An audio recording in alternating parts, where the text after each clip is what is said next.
Დაუბრუნდით პირდაპირ ეთერში და წარმოგიდგენთ განთიადის სტუმარს ჯვართამაღლების სახელობის ტაძრის წინამძღვარს დეკანოს თეოდორე გიგნაძეს. დაგულოცეთ მამაო, დიდი მადლობა ჩვენთან სტუმრობისთვის. ქრისტემ დაგულოცეს, შეგვეციოს მოგესალმებით. მამაო, როგორც გადაცემის დასაწყისში გიორგიმ თქვა, დღეს ჩვენ საუბრობთ ჯვარის მტვირთველობის შესახებ.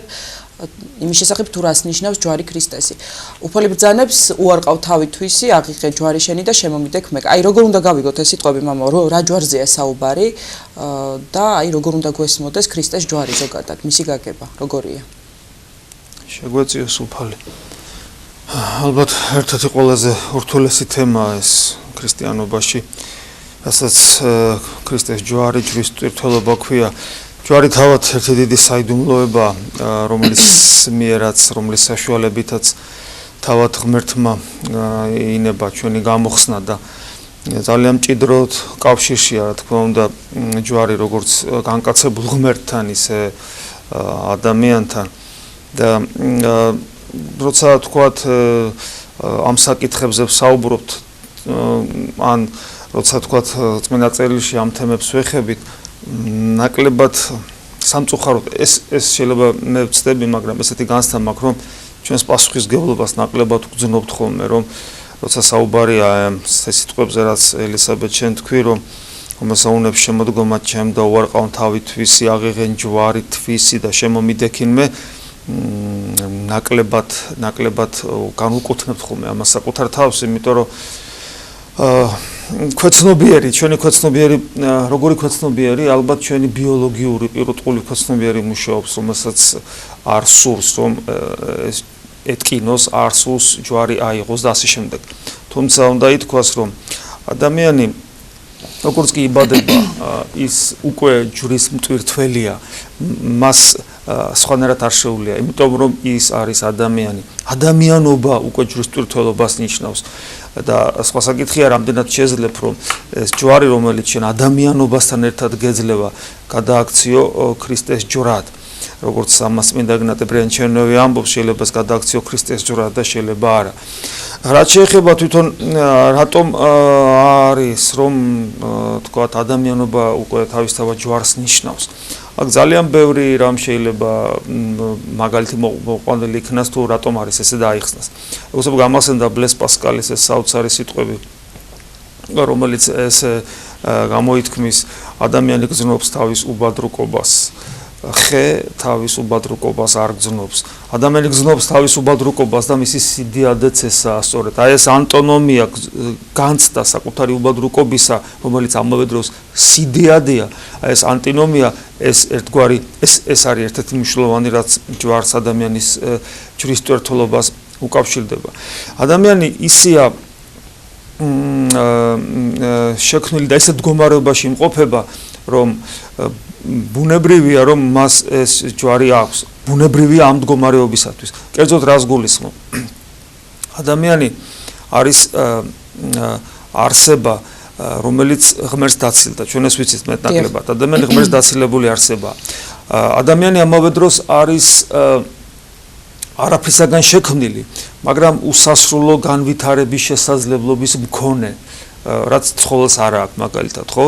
ადამიანის ხშირად ამბობთ ხოლმე, ხო, ეს დიაპაზონი ხორიდან ანგელოზამდე და კიდევ უფრო მეტი იქით, ანგელოზის იქით უსასრულო ღმერთია, რომელიც ჩვენთვის მოცემულია როგორც დავალება, იყავით სრულყოფილი, ვითარცა თვენიზაციური მამაა სრულყოფილი. გარდა ამისა, ადამიანს აქვს პიროვნული არჩევანის შესაძლებლობა და ამ კუთხით სრული თავისუფლება.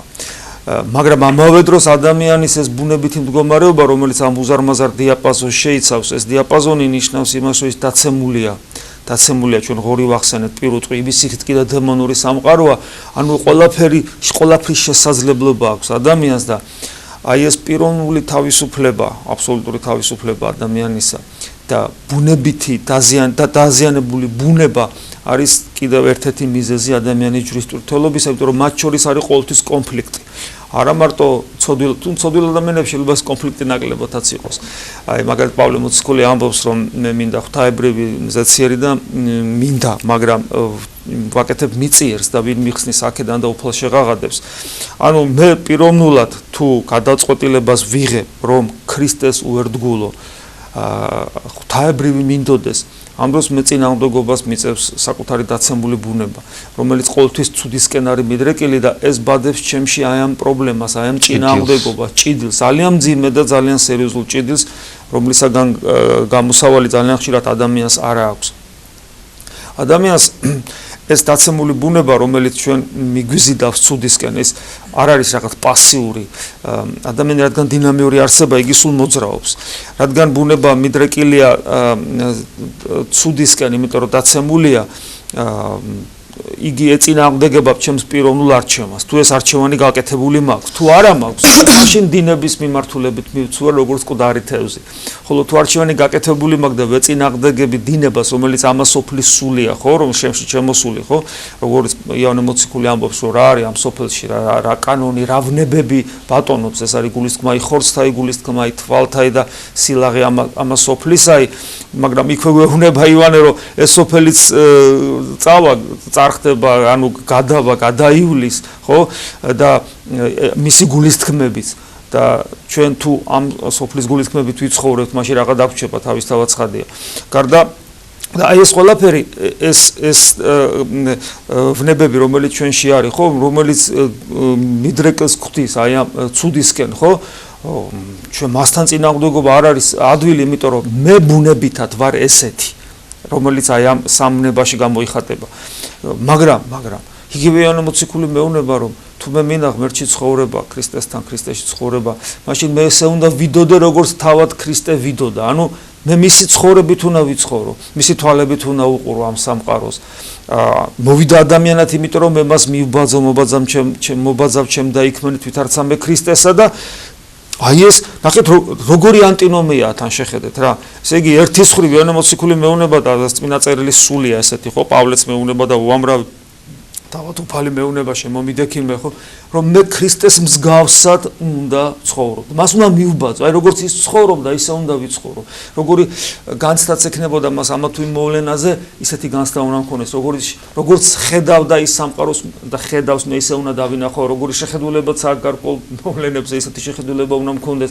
ანუ ქრისტეს თვალებით უყურო სამყაროს კიდევ ვიმეორებ და ეს ერთის ხრივ, ეს დავალება მოცემული და მეორეს ხრივ ის რაც არის გულისხმაი ხორცთაი, გულისხმაი თვალთაი და სილაღე ამის სოფლისა, ანუ სიამაყე, რომელიც ბევრ რამეში ვლინდება, მაგალითად სხვადასხვა მამები ანტონი დიდი 4-ს ჩამოთვლის, მერწმინდა მამები კიდე 7, 8 ამ ვნებებს ჩამოთვლიან, რომელიც შეიძლება ესე ჩამოვაყალიბოთ, ხო, აი თქვა პატივმოყვარეობა, ანგარება, შური, სახმართმოყვარეობა, სიამეთმოყვარეობა, არაწმინდა სიძვის გულისხმები, მრისხანება, გაღიზიანება, საკუთარ თავზე დიდი წარმოდგენა, ვერცხლის მოყვარეობა, ეს ამ აქსიომათ მოყვარეობა და ვერცხლის ძალაუფლების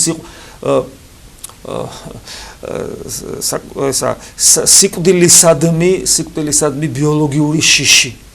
სიკვდილის შიში უნდა გქონდეს ღმერთთან შეხვედრის თვალსაზრისით, მაგრამ ბიოლოგიური შიში სიკვდილისა, როცა ადამიანმა შეიძლება ბიოლოგიური სიცოცხლეს ყველაფერი ანაცვალოს და დაივიწყოს ეს უფლის სიტყვები, რომ რაზე აქვს, რომ ეს ცხოვრება მთლიანად შეიძინო, მათ შორის ხორცელი სიცოცხლე და სული დაიღუპო. აი ეს პრობლემები ადამიანში იმდენად გამჯდარი არ, აი ადამიანი ეს არის. აი ეს ძალიან ხშირად პრაქტიკულად, მაგრამ ადამიანი მოდის და ეს ჩვევა, ცუდი ჩვევა ჩვენი აღსარებლების. ვწოდე ამ პარტავნებით, განკითხვით, ამით, იმით. მექანიკურად ჩამოწერილი ცოდვა. ეგრე არა, ამ პარტავნებით არ ცოდე, ამ პარტავანი ხარ, არ ცოდე ამ პარტავნებით. გესმის, აი თითქოს ეს უბედურებები, რაც არის, ჩემი საკუთრება არ იყოს. თითქოს მე, აი ვწოდე, რაღაც გარეგანი მოტმასნილი რაღაც იყოს. არა, არ არის ეს მოტმასნილი. ეს ჩემი ბუნებაა ესეთი. ამიტომ ამბობს პავლე მოციქულის პრობლემაა, წარმოგიდგენიათ. პავლე მოციქულის პრობლემაა ეს, რომ მე ზეციური ვინა და ღვთაებრივს და მიწიერს ვაკეთებ. ანუ ადამიანი, რომელიც თავის ღირსების შენარჩუნებას ცდილობს და ადამიანური ღირსება მისი ღირებულებიდან გამომდინარე, ადამიანის ღირებულება არის რომ არის იგი ღვთის ხატი, ღირსება რომ გახდეს მსგავსი და შენარჩუნება ღირსების ანიშნავს, რომ იგი დაუღალავად ისწრაფის ღვთის მსგავსებისაკენ და უცებეს მოცემულობა, დაცემული ბუნების. აი კითხვა ჩდება, განა ეს არ არის ჯვარი.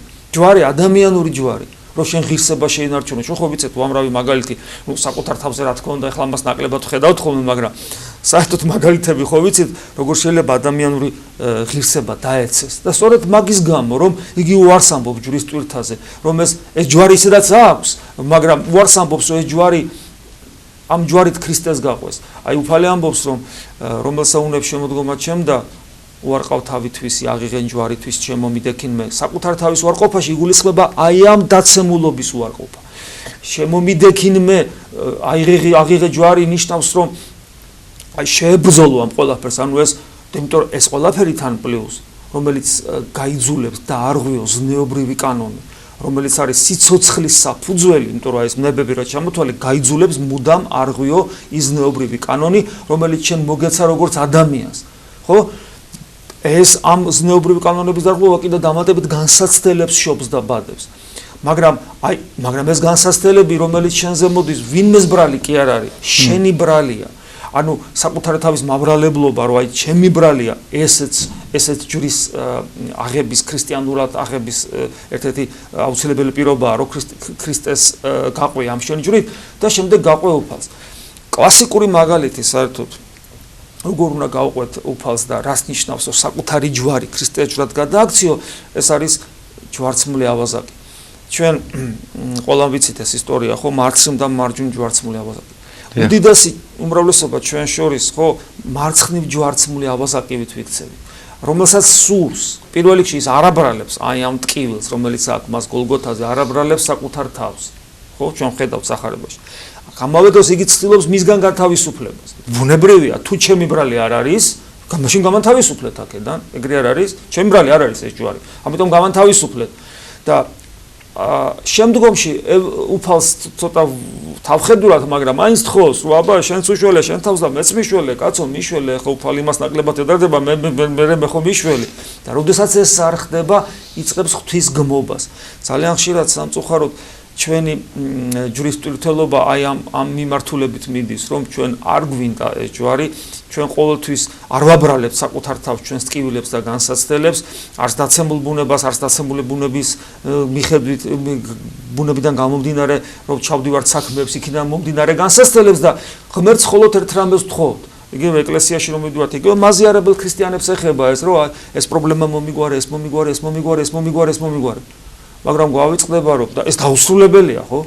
და ამიტომ ჩვენ სულიერ ცხოვრებას, რელიგიურ ცხოვრებას მუდმივი შფოთი ტკივილი ახლავს, უფალზე განაწყენება, თუ გავბედეთ, თუ ვერ გავბედეთ, რაღაც ეს მონური სულით მაინც წუწუნებთ. ამ დროს გვაქვს მარჯვნივ ჯვარცმული ავაზაკის მაგალითი, რომელიც რა მაგალითს გვაძლევს, რომ ის საკუთარ თავს აბრალებს ჯვარს. აი მე ტკივა, მაგრამ ეს ჩემი ბრალია, გვახსოვს. აქედან გამომდინარე ის აღარ თუ ჩემი ბრალია როგორ გთხოვ, ეხლა აქედან გამომდინარე არ თხოვს გათავისუფლებას, არამედ რას თხოვს? შენთან მამყოფე. ნუ უფრო თავდაბლურად მომიხსენე ესე. და ჩვენ ხედავთ, რომ ყოველ შემთხვევაში სახარების თქვათ მაგალითზე ხედავთ, რომ ერთადერთი ადამიანი ხორცში მყოფი, რომელსაც ხორცში მყოფმა, ჯერ კიდე ხორცში მყოფმა 60-ის ნეტარება განიცადა ისეთი სისავსით, რომელიც მსგავსი ალბათ, რა ვიცი, მე ასხوار გამიგია, ეს არის ჯვარცმული ავაზაკი, რომელსაც უფალი ეუბნება დღეს ჩემთან იქნები სამოთხეში. აქ შემთხვევაში დღეს ეს მარადისობის აღნიშნულია, რომელიც დაიწყო იმ წამს, როცა მან ეს სიტყვები უთხრა. აი თითქოს ესეთი რამე ხდება, რომ თითქოს კი არა ხდება, რომ უფალი თავისი საოცარი მადლით გულში იკრავს ჯვარცმულ ავაზაკს. და ეს ნიშნავს იმას, რომ თუ ჩვენ როგორც მარჯვნივ ჯვარცმული ავაზაკები ვიცხოვრებთ, ანუ რაც ჩვენზე განსაცდელებია მოსული, საკუთარ თავს დავაბრალებ. აი მაგალითად შენ გამაბრაზებ თქვა და მაწყენინე, თქვა რაღაცნაირად. მე რა თქმა უნდა გავგულისდები პირველი რეაქცია შეიძლება ეს იყოს, მაგრამ სინამდვილეში მე უნდა მქონდეს ეს განცდა, რომ უფალო ეს რაც მოხდა განსაცდელი მისგან, ეს ჩემი ბრალია. ოღონ ეს არ უნდა იყოს კეკლოცობა თავდაბლობით, რაღაც უფლის წინაშე. აი როდის დაემსგავსებელ ჯვარცმულ ავაზაკს, როდესაც შენ მართლა მიხვდები, რომ ის რაც შენს გარშემო ხდება, თუნდაც სხვა ადამიანებისაგან წამოსული განსაცდელები, თუნდაც შენ ამ ადამიანებთან მართალი იყო, მაინც შენ ხარ დამნაშავე წინაშე ღვთისა. ან როცა შენ იპოვი მიზეს, აი ამ გასასწელების, ამ მიზეს იპოვი საკუთარ თავში. რომ ღვთის წინაშე რაღაც ისე არ მოიქეცი, სხვა ადამიანს რაღაცა დაუშავე. ამიტომ სამართლიანობის თვალსაზრისით თუნდაც მასთან მართალი იყო, სამართლიანად მოგეგო.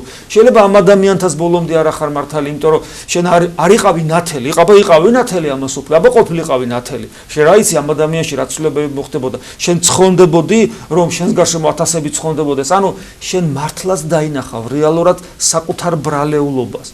თუ ეს მოხდა, მაშინ მართლა გულწრფელი აი მართლა ალალი გულით ეთყვი ღმერთსო ეს ყველაფერი ჩემი ბრალია და მაცხოვნე შენთან მამყოფე როგორც მამები ამბობენ ამბოს უფალი თავის მადლით ჩაგიკრავს და შეიძლება ჯვრისაგანაც გაგან თავისუფლოს და მაგრამ ეს სამ შემთხვევაში მაინც მე ასე ხარისხოვანი ხდება ყველაზე მთავარი არის ის რომ შენ 60-ის ნეტარება იწყება შენში და ეს რა შევლინდება უპირველეს ყოვლისა აი უფალობას 7 ვარ და დაბალ საოცარი სიმშვიდე მოდის ამ დროს უფლისადმი მინდობა უფლისადმი ღმერთისადმი სრული მინდობა აღარ ნერვიულობ არაფერზე აღარ გეშინია ამის კი არა რაც ახლა გა სულ გაგატყავ ცოცხლად ეს ამასაც კი შფოთი არ მოაქვს სიკვდილის შეშერა სასაცილოა როგორ შეიძლება სიკვდილის გეშინოდეს გასმის არაფრის აღარ გეშინია იმიტომ რომ შენ რეალურად 60-ში იმყოფები 60-ის წინა გემოსკილება გაქვს მოდი ასე ვთქვა ფრთხილად ვთქვა იმიტომ რომ შენ ჯვარცმულ ავაზაკს ბაძავ და ჯვარცმული ავაზაკი არის ყოველთვის მის საბაძი მაგალითი ყოველი წმინდანის რამდენი წმინდანი ყოფილა სამყაროში ყველანი ბაძავენ ჯვარცმულ ავაზაკს მისი მდგომარეობა არის საოცრად სასურველი და სანუყვარი გარდა ამისა ჯვართან დაკავშირებით არის ეს საოცარი სიტყვები რომ ვინც არ მოიძულოს დედა მამაისთვის ცოლი შვილები გაუგებარია ხოლმე სულ ყველა ბოლოს საკუთარი თავი არ აღიღოს ჯვარისთვის და არ შემომიდგეს მე იგი არ არის ჩემი ღირსი ესე იგი ნახეთ აქ ამ შემთხვევაში უფალს რო შეუდგათ იმას წინ უსწრებს მოძულება საკუთარი თავისა და მანამდე კიდე მოძულება მთელი სანათესაოა ჩამოთვლილი ეხლა ვინც მისმეს ალბათ გამიბრაზდება აქ არასწორად ეს მეთქვა და ფიქრობ რა უფალი გვაიძულებს რომ ეს მას გვასწავლის რომ სხვა მოვიძულოთ ახლობელი არა საქმე რა შეეცით მე ეს იგავური სახით ვამბობ ხოლმე რომ აი თქო წარმოგიდგენე მიდიხარ სადღაც მიდიხარ ეხლა აქედან სახში წახვალ რაღაც საქმეზე წახვალ შენ უნდა სიმღერა ჩაწერო შენ ოჯახში გეჩქარება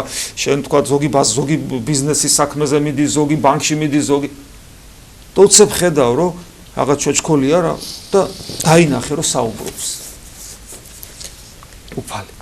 უფალი მოვიდა დაინახე რომ საუბრობს იგავური სახე შევქმნით ხო იგავური სახე შეიძლება ეხლა მოვიდა არ მოსულა 2000 წლის წინ ან მაშინ დავიბადე მოკლედ არა აქვს მნიშვნელობა თავარი როგორც ნათანაელი მიხვდა როგორც იოანე მიხვდა როგორც ანდრია მიხვდა როგორც პეტრე მიხვდი რომ შენს წინაშე ჩვეულებრივი ადამიანი არ დგას შემოგხედა და იცი რა მიხვდი ინტელექტით ამას ვერ მიხვდები შენი სული მიხვდა რომ ღმერთი გიყურებს თვალებით შენი სული მიხვდა რომ სამყაროს შემოქმედი აი მეტაგალაქტიკების შემოქმედი ადამიანათა მოსული ადამიანური თვალებით გიყურებს ხა მე გეკითხები შეძლებდი რომ ზურგი შეგექცია იცი რა მე ხლა ბანკში გავდივარ რომ მე ხლა ბავშვი ყავს გამოს მე რაღაც საქმეები მაქვს და ის ვის ხელშიც არის ყველაფერი და მათ შორის შენი შვილის გულის ცემა ყველაფერი იმას ზურგი შეაქცია რომელიც გიყურებს და გეუნება წამომყევი მე გახსოვთ სახარებაში მაგალითები ეუნება შემე გამომყევი არა ის მე ოჯახს გამოვე მშვიდობები გუთნის დედა როცა მიწას ხნავს უკან აღარ იყურება უფალეუნება ერთი ეუნება მე წავალ მამაჩემს დაუმარხავ აცადე მკვდრები დამარხო შენ მე გამომყევი ზოგი ანგარებით მივიდის რომ ახლა ფიქრობს რომ უფალთან ცხოვრებას მოვიწყობ და უფალი უარყოფს მელს ხრელი აქვს მიწაში და პრინციპს ესე იგი ცაში აქვს თავის სამყოფელი ხოლო კაცისას არ აქვს და თავი მიდრიკოს გესმით არც ანგარებით გამოვა მასთან წასვლა არც იქ რომ თქო მიწესკენ როგორ შეიძლება ღმერთი დაინახო და სხვა რამეზე იფიქრო გარდა იმისა რომ ის შენ ღმერთის წინაშე დგახარ ამიტომ უფალი ამიტომ ამბობს რომ ყველას მოძულება რას ნიშნავს დავინახე ქრისტე შეუძლებელია ყველას წინაშე ხმამაღლა უნდა განვაცხადოთ რომ შეუძლებელია შენ დაინახო ქრისტე და ზურგი შეაქციო აბა ჩემ მახლობლებმა ისინი უნდა გამოყნენ შენ მათ უნდა მოგბაძონ შენ თუ ისინი არ მოგბაძავენ შენ ვერ შეაქცევ ქრისტეს ზურგს შეუძლებელია შენ პირიქით უნდა იყო აინთო იმ ღვთაებრივი ნათლით და მადლით, რომელიცაც ქრისტესაგან იღებ, გახდე ნათელი სოფლისა და დამერწმუნე, თუ შენ შვილებში, შენს ოჯახის წევრებში რაიმე ნაპერწკალი დევს ღვთაებრივი სიყვარულის, ესენი შენ ნათელს თუ ქრისტე ვერ დაინახეს, შენ დაგინახავენ, შენ უყვარხარ და იმ შენში არსებულ ნათელს დაინახავენ და ამით მერე ქრისტესკენ წავლე. ამიტომ ეს ამ შემთხვევაში აი ეს დამოკიდებულება ეს არის სწორედ აი იმ ის ნეტარი მდგომარეობა, როდესაც შენს ადამიანურ ჯვარს, შენს პირად არჩევანს გადააქცევ შენი პირადი არჩევანი გაცისკრონებული ღმერთის მადლით შენ ჯვარს შეამსუბუქებს და ტვირთის სუბუქი გახდება და უღელის ტკბილი გახდება, რომელიც ხო უფალი ეგრე გვასწავლის, ხო? და იპოვი განსვენებას შენ სულში, ანუ იმ ყუდროებას, ანუ იმ სიხიას, რაც ბერძნული სიტყვა გვეუბნება, რომელიც შენ შესაძლებლობას გააძლევს შენ შიგნით ღმერთთან მუდმივი ერთობა გქონდეს და ეს ერთობა მარადისობაში გაგრძელდეს. ამიტომ ჩვენ თუ შეგვიძლია რომ ერთმანეთს ჯვარი შევუმსუბუქოთ, ის ტვირთი შევუმსუბუქოთ, რაც გვაქვს უფლისგან, თქვათ, აი უფალი ხომ ბრძანებს ურთიერთას სიმძიმილი იტვირთეთ და ესრეთ აღასრულეთ ჯული იგი ქრისტესია. მე ესე მგონია რომ ადამიანი რომელიც ქრისტეს ცხოვრებით იცხოვრებს, როგორც ივანე მოციქული ამბობს თავის ეპისტოლეში, რომ იგი მასავით უნდა ესეთი ადამიანი მასავით იცხოვრებს, მასავით ვიდოდეს, მაშინ შეუძლებელია რომ შენ მოყვას ის ტვირთი არ იტვირთო, ჯვარი არ იტვირთო, იმიტომ რომ შეუძლებელია გიყვარდეს ქრისტე და არ გიყვარდეს მისი ხატი. ეს არის აბსოლუტურად გამორიცხული.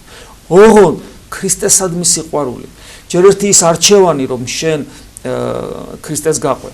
ის რომ შენ იცნო მაცხოვარი, ხო? ის რომ მას მიბაძო, ეს აუცილებლად გადის იმ გზაზე, რასაც ქვია საკუთარ თავში, აი დაცემულობის დანახვა და მასთან ბრძოლა. მასთან ბრძოლა უნდა იყოს ძალიან სასტიკი, არ შეიძლება დაუთმო არც პატივმოყვარეობას, არც ანგარებას, არც თავი უნდა დაინდაბლო პირველ რიგში. ეს და სხვათა შორის აი ჩვენი ქრისტიანების ცხოვრების წესი ძალიან ხშირად არის ხოლმე ზედაპირზე ტივტივებს. აი სიღრმეში, რასაც დაცემული ბუნება ქვია, რაც ამას სოფლის კანონია, რაც წევანას თქვი, აი იმის ხედვა ვერ ხდება, იმის დანახვა არ ხდება და ეს ვლინდება ჩვენს აღსარებაში, ჩვენს ზიარებაში, ჩვენს ლოცვაში. აი როცა ჩვენ ვახერხებთ, რომ ჩვენი ქრისტიანული ცხოვრება, ლოცვა, აღსარება, ზიარება იყოს ზედაპირული, აქედან გამომდინარე ჩვენ ვქვნით იმ პრობლემას, რომ ჯვარზე იმ მდგომარეობას, რომ ჩვენ ჯვარზე უარს ვამბობთ, გაურბივართ, რომ არ გვეტკინოს და შედეგად ვიღებთ იმას, რომ ვართ ცუდი ქრისტიანები, მაგრამ იმედია რომ რაღაცა შევცვლით. იმედია. დიდი მადლობა ასეთი გამოფხიზლებისთვის, ასაკვირველი ფიზიკურ გამოფხიზლებას არ გულისხმობთ. მამა თეოდორე ყოველთვის სასიამოვნოა და სასიხარულო თქვენთან შეხვედრა. შევახსენოთ ელისაბედ ტელემაყურებელს. ჯვართამაღლების სახელობის ტაძრის წინამძღვარი დეკანოზი თეოდორე გიგნაძე საუბრობდა სტუდიაში. გრძელდება გადაცემა 9 საათია, ერთად აღვასრულოთ ჩვით გზის ლოცვა და დავბრუნდებით პირდაპირ ეთერში, დაგველოდეთ.